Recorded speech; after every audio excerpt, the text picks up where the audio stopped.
ನಮಸ್ಕಾರ, ಶುಭೋದಯ ಪ್ರೀತಿಯ ವಿದ್ಯಾರ್ಥಿಗಳಿಗೆ, ಶಾಲಾ ಶಿಕ್ಷಕರಿಗೆ ಹಾಗೂ ಶಾಲಾ ಸಿಬ್ಬಂದಿ ವರ್ಗದವರಿಗೆ. ನಿಮ್ಮೆಲ್ಲರಿಗೂ ವಿದ್ಯಾಶಕ್ತಿಯ ವಿಜ್ಞಾನದ ತರಗತಿಗೆ ಆತ್ಮೀಯವಾದಂತಹ ಸ್ವಾಗತ ಕೋರ್ತಾ ಇರೋದು ನಾನು ನಿಮ್ಮ ವಿಜ್ಞಾನದ ಶಿಕ್ಷಕಿ ಅಶ್ವಿತಾ ಮಲ್ನಾಡ್. ಪ್ರಿಯ ವಿದ್ಯಾರ್ಥಿಗಳೇ, ನಾವು ಹೋದ ತರಗತಿಯಲ್ಲಿ ಬೆಳಕು ಈ ಒಂದು ಪಾಠಕ್ಕೆ ಸಂಬಂಧಪಟ್ಟಂತಹ ಕಲರ್ ವಿಷನ್ ಅಂತ ಹೇಳಿದ್ರೆ ನಮ್ಮ ಕಣ್ಣುಗಳು ಹೇಗೆ ಬಣ್ಣವನ್ನ ಗ್ರಹಿಸ್ಕೊಳ್ಳುತ್ತೆ ಅನ್ನೋದ್ರ ಬಗ್ಗೆ ನಾವು ಕಲಿತಾ ಹೋದ್ವಿ. ಇವತ್ತಿನ ಕ್ಲಾಸ್ನಲ್ಲಿ ಅದರಲ್ಲಿ ನಾವು ಒಂದು ಪುನರ್ವರ್ತನೆ, ಒಂದು ರೀಕ್ಯಾಪ್ ಅನ್ನ ಮಾಡಿದಾಗ ಈ ಒಂದು ತಾಯಿ ಬಣ್ಣ ಅಂದ್ರೆ ಬಿಳಿಯ ಬಣ್ಣ, ಅದೇ ರೀತಿ ಕೆಂಪು, ನೀಲಿ ಹಾಗೂ ಹಸಿರು ಬಣ್ಣ, ಇವುಗಳ ಬಗ್ಗೆ ನಾವು ತಿಳ್ಕೊಂತ ಹೋದ್ವಿ. ಪ್ರೈಮರಿ ಕಲರ್ಸ್ ಅಥವಾ ಪ್ರಾಥಮಿಕ ಬಣ್ಣಗಳು ಅಂತ ಕರಿತೀವಿ. ಅದರಿಂದ ಉತ್ಪತ್ತಿಯಾಗುವ the combination of one or more primary colours will give birth to secondary colours. So ಆ ಸೆಕೆಂಡರಿ ಬಣ್ಣಗಳ ಕುರಿತು ಕೂಡ ನಾವು ಕಲಿತಾ ಹೋದ್ವಿ, ಅದು ಹೇಗೆ ನಮ್ಮ ಮೆದುಳನ್ನ ತಲುಪುತ್ತೆ. ಇವತ್ತಿನ ಕ್ಲಾಸ್ನಲ್ಲಿ ನಾವು ಚದುರಿತ ಅಥವಾ ಅನಿಯತ ಪ್ರತಿಫಲನದ ಬಗ್ಗೆ ತಿಳ್ಕೊಂತ ಹೋಗೋಣ. ಮೊದಲನೇದಾಗಿ ನಿಯತ ಮತ್ತು ಚದುರಿದ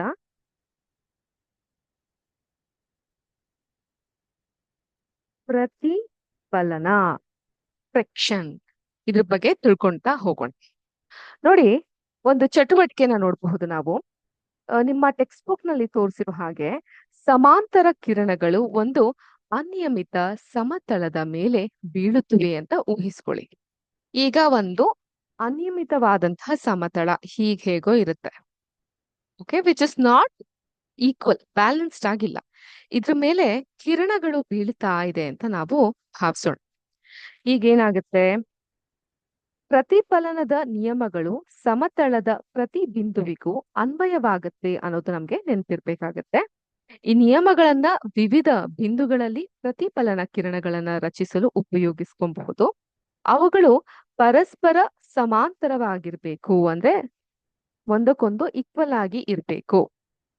ಈ ಕಿರಣಗಳು ಬೇರೆ ಬೇರೆ ದಿಕ್ಕುಗಳಲ್ಲಿ ಪ್ರತಿಫಲಿಸಿವೆ ಅಂತ ನಾವು ಕಂಡ್ಕೊಳ್ಬೇಕು. ಈಗ ಅನಿಯತವಾದಂತಹ ಸಮತಳದ ಮೇಲೆ ಸಮಾಂತರ ಕಿರಣಗಳು ಪತನವಾದಾಗ ಯಾವುದೇ ರೀತಿಯಾದಂತಹ ರಿಫ್ಲೆಕ್ಷನ್ ನಾವು ನೋಡ್ಲಿಕ್ಕೆ ಸಾಧ್ಯ ಆಗಲ್ಲ. ಅದೇ ಅನಿಯತ ಸಮತಳದಿಂದ ಪ್ರತಿಫಲಿಸಲ್ಪಟ್ಟಂತಹ ಕಿರಣಗಳು ಈ ರೀತಿಯಾಗಿರುತ್ತೆ. ಅದನ್ನ ನಾನು ಬೇರೆ ಬಣ್ಣಗಳಲ್ಲಿ ತೋರಿಸ್ತೀನಿ. ಈ ರೀತಿಯಾಗಿ ಹೀಗೆ ಇಂಟು ರೀತಿಯಾಗಿ ಅದು ಹೋಗ್ತಾ ಹೋಗುತ್ತೆ. ಸೊ ಇದರಿಂದ ಏನ್ ಅರ್ಥ ಆಗುತ್ತೆ, ನಾವು ಒರಟಾದ ಅಥವಾ ಅನಿಯತ ಸಮತಳದಿಂದ ಪ್ರತಿಫಲನಗೊಂಡಂತಹ ಸಮಾಂತರ ಕಿರಣಗಳು ಸಮಾಂತರವಾಗಿರದಿದ್ದರೆ ಆ ಪ್ರತಿಫಲನವನ್ನ ಚದುರಿದ ಅಥವಾ ಅನಿಯತ ಪ್ರತಿಫಲನ ಅಂತ ನಾವು ಕರಿತಾ ಹೋಗ್ತೀವಿ. ಸೊ ಯಾವಾಗ ಒಂದು ಸಮತಳದಿಂದ ಪ್ರತಿಫಲನಗೊಂಡಂತಹ ಕಿರಣಗಳು ಸಮಾಂತರವಾಗಿ ಇರದಿದ್ದರೆ, if they are not equal, ಆ ಸಂದರ್ಭದಲ್ಲಿ ಚದುರಿದ ಅಥವಾ ಅನಿಯತ ಪ್ರತಿಫಲನ ಅಂತ ನಾವು ಕರಿತೀವಿ. ಕಿರಣಗಳು ಚದುರುವಿಕೆಗೆ ಕಾರಣ ಪ್ರತಿಫಲನದ ನಿಯಮಗಳ ವೈಫಲ್ಯವಲ್ಲ ಅನ್ನೋದು ನಾವು ಅರ್ಥ ಮಾಡ್ಕೊಬೇಕಾಗತ್ತೆ.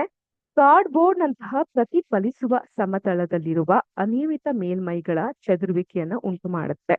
ಸೊ ನೀವು ಒಂದು ಕಾರ್ಡ್ಬೋರ್ಡ್ ಅನ್ನ ಗಮನಿಸಿದಾಗ ಅದರ ಮೇಲ್ಮೈಯಲ್ಲಿ ಈ ರೀತಿಯಾದಂತಹ ಒಂದು ಬಾಕ್ಸ್ ತರ ರಚನೆಯನ್ನ ಕಾಣಬಹುದು. ಕಾರ್ಡ್ಬೋರ್ಡ್ ನ ಕಟ್ ಮಾಡಿದಾಗ್ಲೂ ಕೂಡ ಈ ಬಾಕ್ಸ್ ತರ ರಚನೆಯನ್ನ ಕಾಣಬಹುದು.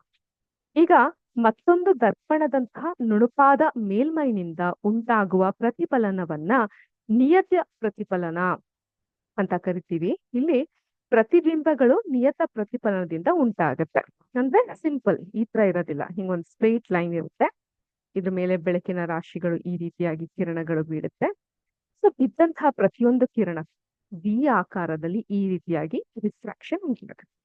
ಇದನ್ನ ನಾವು ನಿಯತ ಪ್ರತಿಫಲನ ಅಂತೀವಿ, ಇದನ್ನ ನಾವು ಅನಿಯತ ಪ್ರತಿಫಲನ ಅಂತ ಕರಿತೀವಿ.